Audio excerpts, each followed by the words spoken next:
Stock market शिक्षा में आप सभी का स्वागत है। स्टॉक मार्केट शिक्षा में किसी भी स्टॉक के बाई और सेल करने की सलाह नहीं दी जाती है। ये चैनल सिर्फ और सिर्फ एजुकेशनल पर्पज़ के लिए है। आज के वीडियो में हम बात करेंगे चीन में कोरोना की वजह से हमारे स्टॉक मार्केट पर क्या असर पड़ेगा और ऐसे में हमें क्या करना चाहिए, स्टॉक को बाई या सेल। चीन में कोरोना के नए वेरिएंट ओमिक्रॉन BF.7 का प्रकोप चल रहा है। एक ब्रिटिश बेस्ड न्यूज फर्म के अनुसार चीन में हर रोज लगभग 10 लाख नए कोरोना के केस और 5000 लोगों की कोरोना की वजह से मृत्यु हो रही है।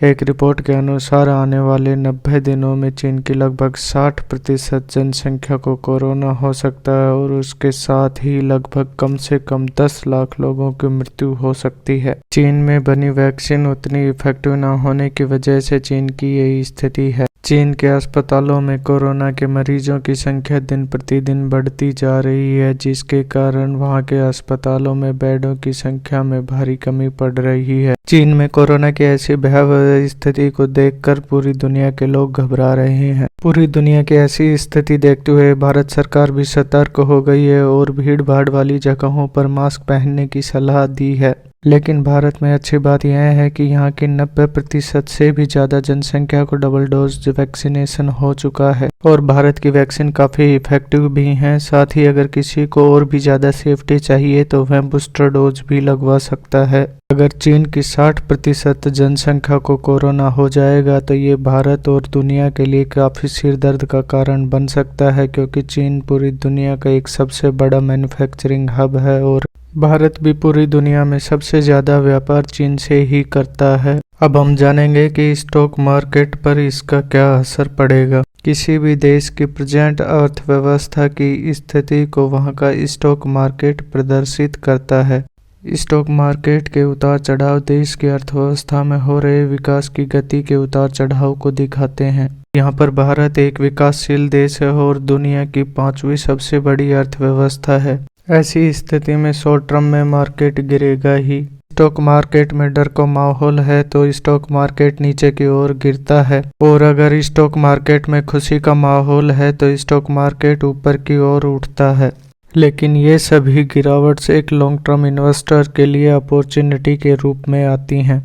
यहाँ पर हम निफ्टी 50 का चार्ट देख सकते हैं। जितनी बड़ी गिरावट उतनी बड़ी अपॉर्चुनिटी। ये पहली गिरावट 2008 की, दूसरी गिरावट कोरोना के समय की है।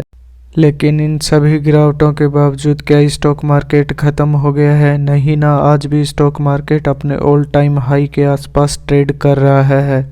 इसलिए मार्केट की किसी भी गिरावट में फंडामेंटली स्ट्रॉन्ग स्टॉक्स को खरीदना चाहिए। उन स्टॉक्स को जितना गिरे उतना खरीदना चाहिए, क्योंकि फंडामेंटली स्ट्रॉन्ग स्टॉक्स मार्केट के साथ गिरते ज़रूर हैं, लेकिन जब भी अच्छा समय आता है मार्केट में तो ये दुगनी तेज़ी के साथ ऊपर की ओर उठते हैं।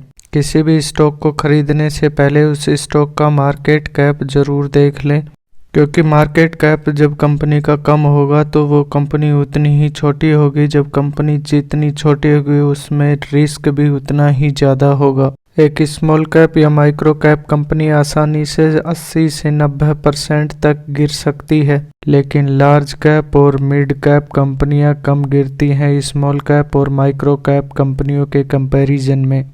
साथ ही लार्ज कैप और मिड कैप कंपनियों में रिस्क भी कम रहता है।